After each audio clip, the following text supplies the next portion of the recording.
Good morning, brothers and sisters.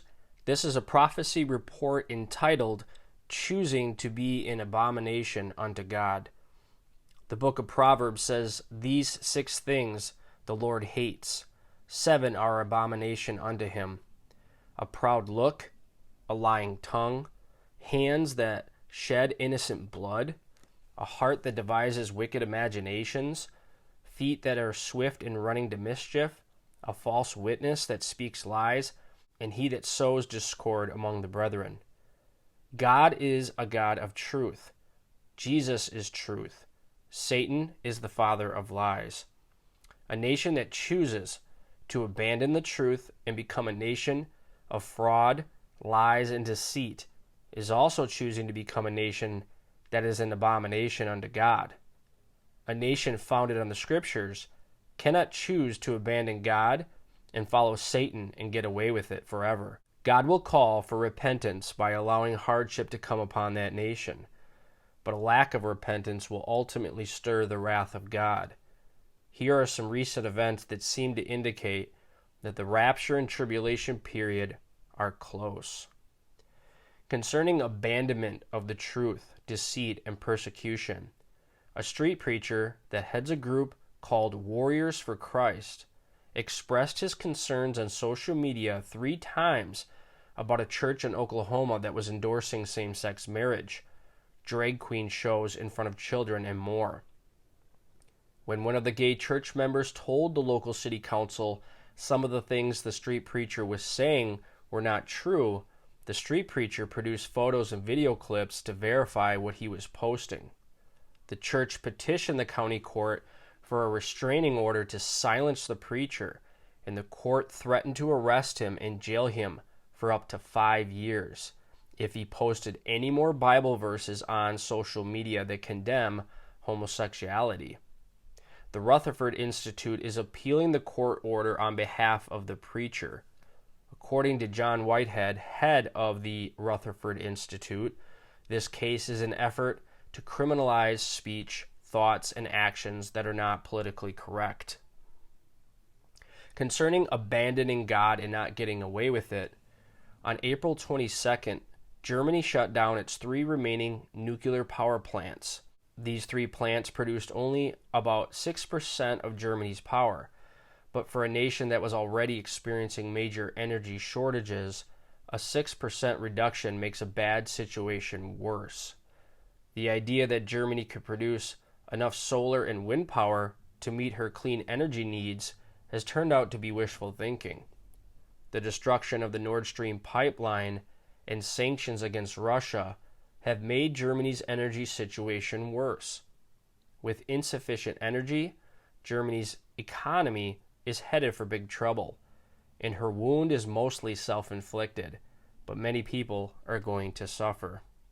Concerning the coming false religion, mystery, Babylon the Great, the mother of harlots, and the abominations of the earth, on April 19th, it was reported that Bishop Manuel Sanchez of Spain submitted an op-ed that was printed in a regional Spanish newspaper. His op-ed was entitled, The 2030 Agenda in the NWO. Here is some of what was said. The Agenda 2030 Sustainable Development Goals are anti-Christian, and they are designed to change the religious beliefs of everyone on earth. Globalists want to establish an unelected and undemocratic world government. Globalists want to transfer the responsibility of raising and educating children from the parents to the government.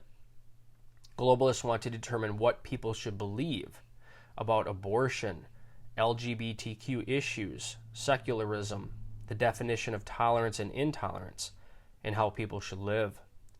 Agenda 2030 will create a new civilization with everyone living and believing the way the globalists tell them to live and believe.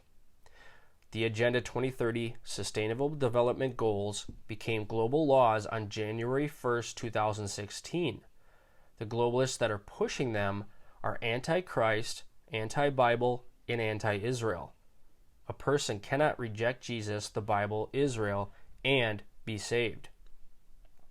The stage is being set for a one-world government, a one-world false religion, persecution, and the mark of the beast. Concerning church members departing from the faith in U.S. churches, on April 24th, it was reported that a 2020 to 2023 survey of 2,000 people who identify as born-again Christians found that only 44% believed that Jesus lived a sinless life.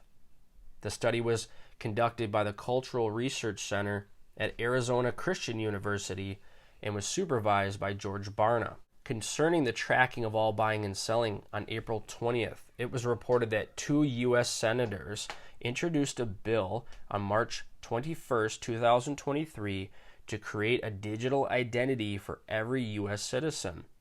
8 days later, the bill cleared the proper Senate committee and was passed on with a favorable recommendation. A digital ID will allow everyone to be tracked. It can be linked to one's bank account, healthcare records, driver's license, and social security information, and used to control them. Patrick Wood, editor of Technocracy.news, reported that Cinema attended the 2022 Bilderberg meeting and the 2023 World Economic Forum meeting. The fact that a bill to track all buying and selling is pending should help you understand the reality of Bible prophecy and the need to be ready for the rapture.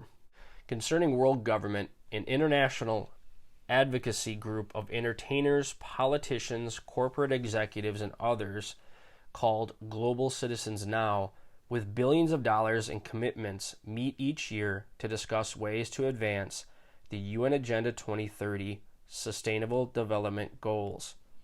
Some of the big names that will gather in New York on April 27th include Canadian Prime Minister Trudeau, French President Macron, the European Union President, John Legend, Hugh Jackman, and others.